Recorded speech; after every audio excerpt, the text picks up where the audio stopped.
Greetings, fellow detectives. Wizard Kitten here, bringing you a new Nancy Drew analysis video.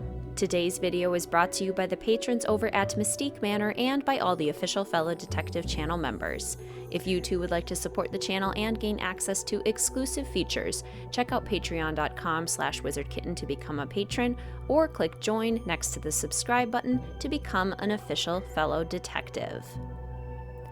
Almost exactly 5 years ago to this date, I posted my first Nancy Drew analysis video, ranking all of the Nancy Drew games from worst to best according to my personal preference. Since that time, so many things have changed. I got married, the world went through a pandemic, and I started my doctorate program. On the channel, I started streaming, made YouTube partner, welcomed almost 3,500 fellow detectives, and to date have made 101 additional Nancy Drew analysis videos since that first video. This is especially wild because 101 is my lucky number. All that considered, it seems about time for an update. I have analyzed almost everything there is to analyze about the Nancy Drew games, and it only seems fitting that I turn my attention once again to the games as a whole, reassessing my thoughts, feelings, and intuitions about the games since that first video 5 years hence. Since you're all here for the ranking, we'll get right into it, and then I will do some deeper analysis afterwards, including comparing my new list to my old list and talking through the changes. This video is spoiler-free, and I must emphasize that these are my personal rankings. My rankings are based on my personal taste and fully reflect the games I have the most fun playing based on a variety of personal factors. Your tastes may be different than mine, but hey, that's what makes these ranking videos so incredibly fun. My cup of tea may not be yours, but all opinions when it comes to ranking the Nancy Drew games are valid. Without further ado, here is my updated ranking of the Nancy Drew games, from worst to best. Number 34, Midnight in Salem. This game sucks, and I really hate that it sucks. The balance between puzzles, dialogue, and exploration is horrendous. The scary moments aren't even scary. The plot is somehow simultaneously convoluted and overly simple. The characters are poorly written and unlikable. The graphics are poor, the game is riddled with writing errors, and I basically just kind of hate it. Number 33, The Shattered Medallion. The dialogue is weird and frankly kind of dumb. The reality show concept falls painfully flat. The character motivations don't make sense. The environments are shockingly poor and do not adequately represent New Zealand, and gosh darn it, we were cheated and barely got any sheep. Number 32, Ransom of the Seven Ships. I'm so sorry, but a mystery game with only one suspect is simply a flop. Even beyond that obvious issue, the stakes of the kidnapping feel practically non-existent, the monkeys fill me with rage, Cuckoo bugs me, there are a lot of fiddly puzzles, and there's way too much bird's eye view. Number 31, Mystery of the Seven Keys. While the newest entry in the series was miles better than Midnight in Salem, it's still not necessarily the kind of Nancy Drew game I'm looking for. The unintuitive puzzles really bothered me, the story needed to be refined, and there was a distinct lack of vibe or character. Again, huge improvement, but there's a lot that could have been better. Number 30, Labyrinth of Lies. I struggle to have fun with this game because of the sheer amount of highly complex puzzles that also do not make sense with their environment. It's a personal gripe of mine that the puzzles are on theater sets, but there is literally no world in which theater sets would have puzzles, and I can't get past it. I also don't really like any of the characters and felt woefully underwhelmed by the story. Number 29, The Silent Spy. While I really appreciate the flashbacks to Nancy and her mom, the actual mystery just doesn't work for me. The Revenant and spy stuff feels incomplete and scattered, the stakes of the mystery are supposed to feel high, but they're not, and there's a lot of puzzles intermixed with a set dressing that's not even that interesting and not even that Scottish. Number 28, Trail of the Twister. My big issue with this game is that it just feels tedious. It's a big slog of chores and puzzles, all for a story that ultimately isn't very interesting. The characters are bland and forgettable, the tornadoes don't feel dangerous or exciting, and no self-respecting detective should have to catch mice in a convoluted trap more than once. Number 27, Creature of Kapu Cave. The structure of the game was poorly designed so that its biggest strengths end up being afterthoughts. The plot relies on exposition dumps and otherwise lacks clarity, and there were frankly just so many missed opportunities. The titular creature plays basically no role, botany and entomology feel like side characters instead of main players, and the characters themselves were really bland and often just plain annoying. Number 26, Secrets Can Kill and Secrets Can Kill Remastered. As the first game in the series, Secrets Can Kill kicked things off well, but was missing a lot of the main things a Nancy Drew game needs to be successful. Everything was pretty simple, and the game in comparison to the rest of the series is too short, too easy, and too underdeveloped. Number 25, The Phantom of Venice. I know this one is loved by many, but I have increasingly found that I don't have much fun playing it. The environments are pretty, but lack exploration and things to do, and I have never liked any of the characters. I think getting directions from the spies makes the gameplay too restrictive, and Scopa has been mean to me one too many times. So this one has to round out my bottom 10. Number 24, Secret of the Old Clock. This one has such a cool concept, and I love the 1930s setting and design, but the characters are forgettable, the plot is too simple, and far too much of the game focuses on Nancy driving around Titusville in a bird's eye view, which removes me from immersion and ends up making the game just kind of dull overall. Number 23, Stay Tuned for Danger. I think this game has one of the best endings and culprits in the entire series, and I love the dramatic dialogue and characters, but being so early in the series, the plot is so simple and short, the exploration is limited, and the puzzles are practically non-existent. While this game has a ton of charm and intensity, it still needs quite a bit of polish to get up to snuff. Number 22, The Haunted Carousel. This game is sweet, charming, and pleasant, with strong subplots and some fun moments, but it's also a little too easy and simplistic for me.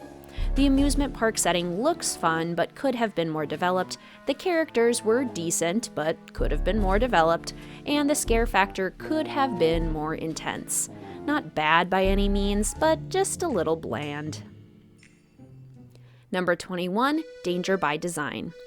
I enjoy the Parisian setting, there are lots of fun puzzles, and a few of the characters are memorable and interesting to talk with. I also don't mind the two separate plots, though I do wish they cohered better. While I enjoy it, several of the characters are pretty lackluster, and the environments look nice, but could have had more depth of interaction. Number 20, Tomb of the Lost Queen. I'm still not really a fan of the plot of this game, which feels convoluted, underexplained, and messy at times. But I found over the years that I have a lot of fun solving puzzles in an Egyptian tomb. The tomb itself is gorgeous, it's fun learning about ancient Egypt, and I love the drama of the conversations. If the story and ending were stronger, this one could have been a real contender. Number 19, The Deadly Device. I love the dramatic murder mystery, I think the characters are interesting and feel complete, and I enjoy a good chunk of the puzzles. This game does tend to feel a little one-note though, with the sheer amount of science puzzles, and while there's some exploration, the settings have started to feel relatively cold compared to the rest of the series for me. Number 18, The Captive Curse. Narrowly missing the top half, this one has really grown on me. I used to be more bothered by the confusing and nonsensical plot, but it works better when you view it as a metaphor or a fairy tale, which I think is what was intended. I love the lush setting, the detail, and the color and atmospheric contrast between the castle and the forest. I also love the exploration, the goofy characters, and the legitimately funny dialogue, and the decent scare factor. Number 17, Alibi in Ashes. As we reach the top half, things start to get mostly positive in my book. The culprit is way too easy to guess in this one, and the plot itself is a little too simple, but I love the bright and charming feel of River Heights, the soundtrack, the cozy small-town locales, and the witty dialogue. It's a fun twist solving a mystery where Nancy is herself implicated, and I enjoy how complete and realistic the characters feel. Number 16, Legend of the Crystal Skull. The puzzles can sometimes be a bit much, and I do feel like half the characters could have used more development, but I've come to really appreciate the environment and subtle scare factor of this game.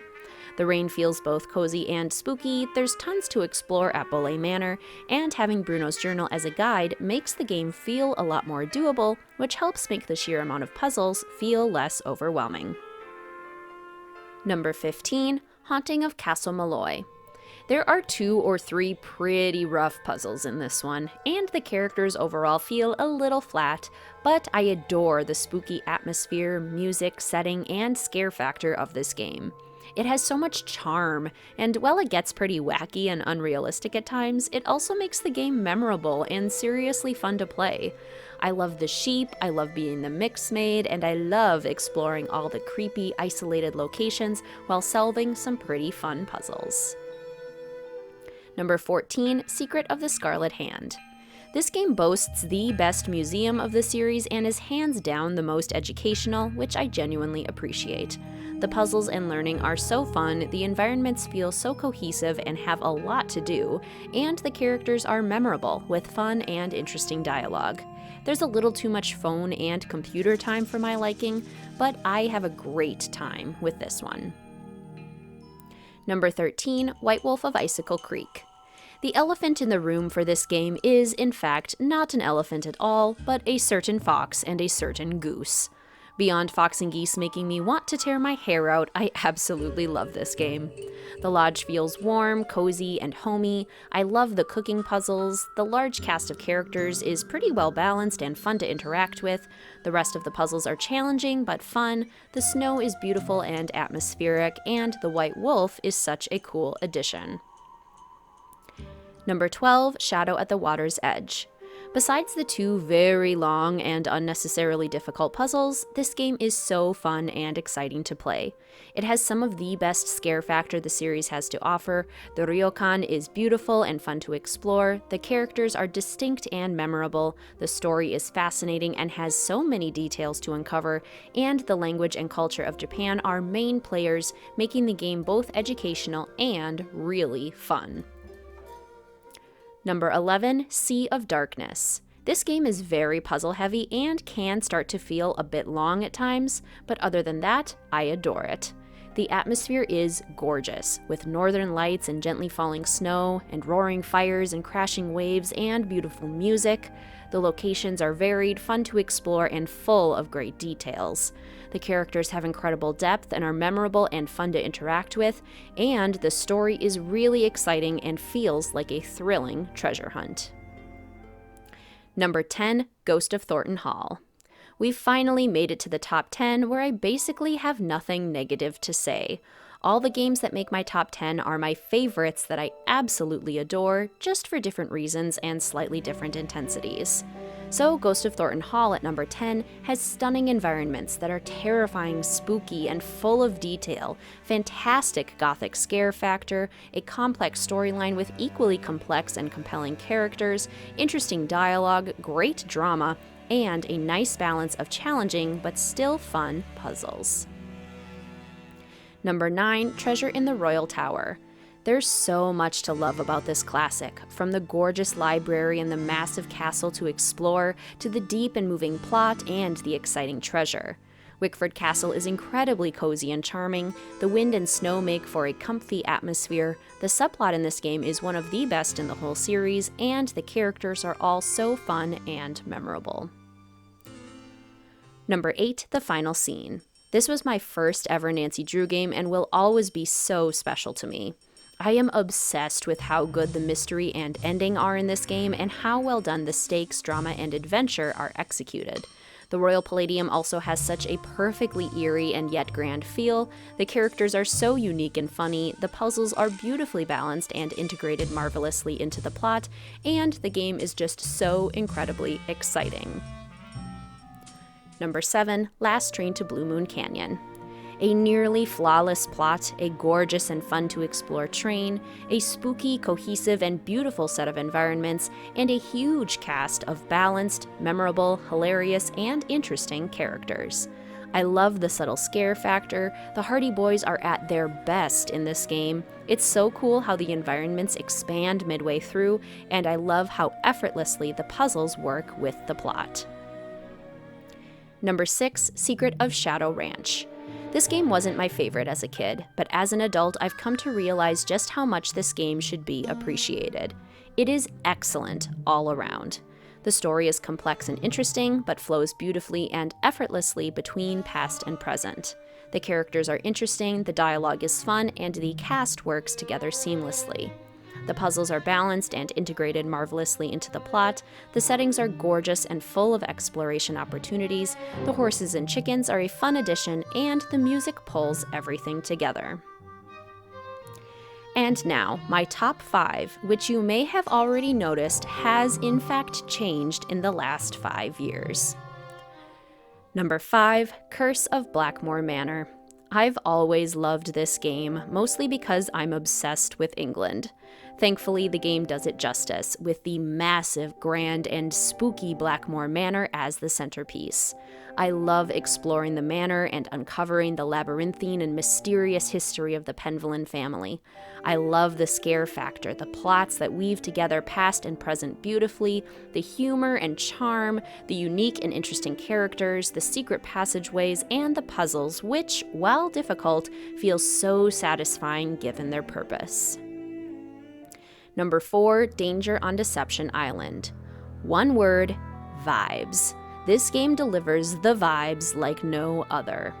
Fog and crashing waves, a spooky lighthouse, shells, sandcastles and crabs, kayaking, cozy sweaters, an adorable and educational whale museum, and to top it all off, the coziest little cafe you ever did see, with delicious treats and the comfiest and coziest atmosphere.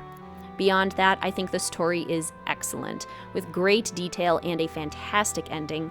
The characters are all fun and memorable, the puzzles are beautifully balanced, and the whale focus is tons of fun. Number 3, Message in a Haunted Mansion. It's hard to describe how much I love the Golden Gardenia. With its winding hallways and exquisite details, its spooky and subtle hauntings, its grand and glamorous yet quaint and charming decor, and its secrets aplenty. While the characters and dialogue seem simple at first glance, there's actually so many interesting details to uncover. Plus, the haunting storyline is so creepy, the puzzles are incredibly fun and satisfying to complete, and the charm this game exudes is almost unmatched. Number 2, Ghost Dogs of Moon Lake. This game is nostalgia bait for me at its finest. Nearly perfectly mirroring the environment in which I grew up, Moon Lake just feels like home. The winding forest trails, the crunchy leaves, the critters, the lake, the birds, and the cozy cabin are everything to me.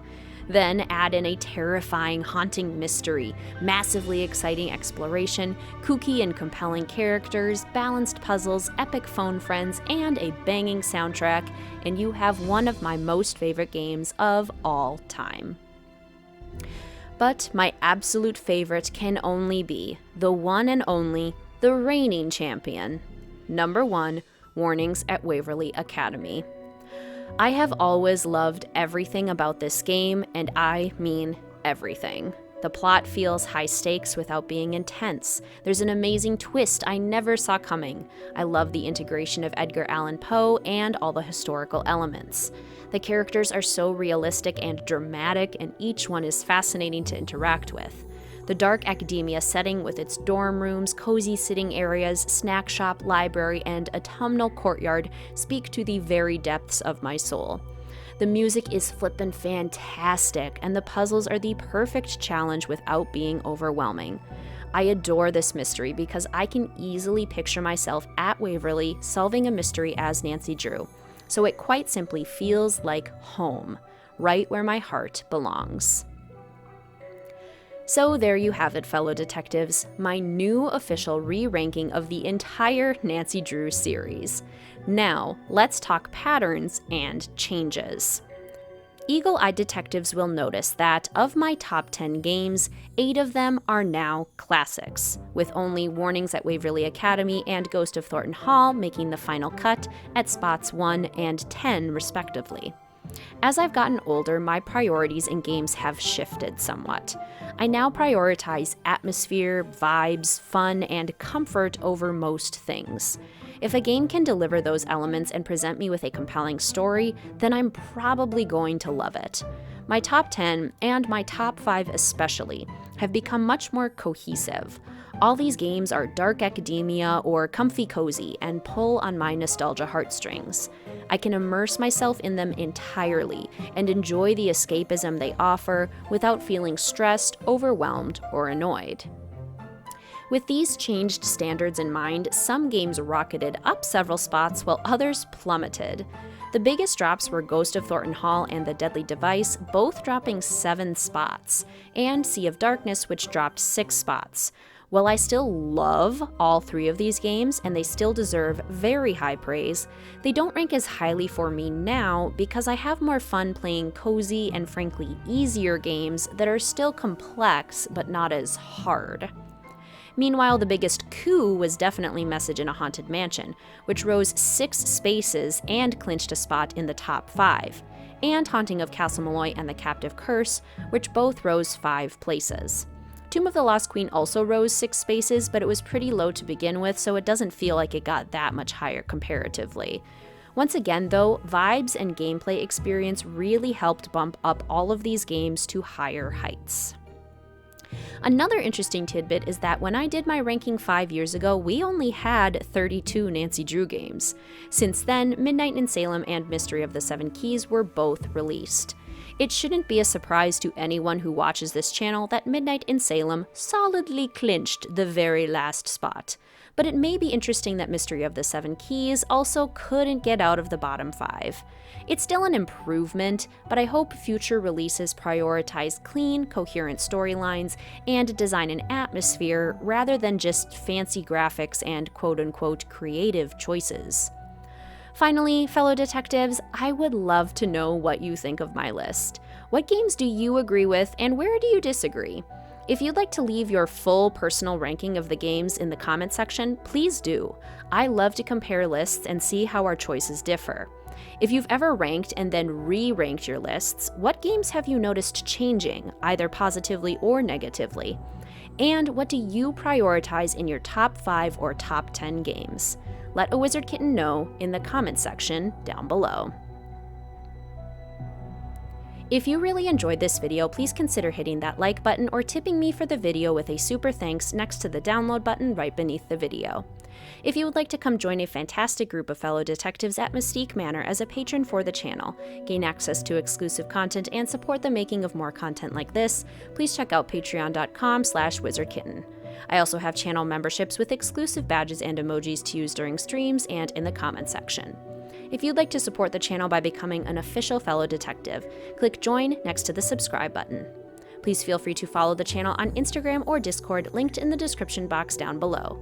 And as always, please feel free to like, comment, subscribe, and hit that notification bell for more Nancy Drew and Cozy Game content. Thank you so much for watching, fellow detectives. I will see you soon.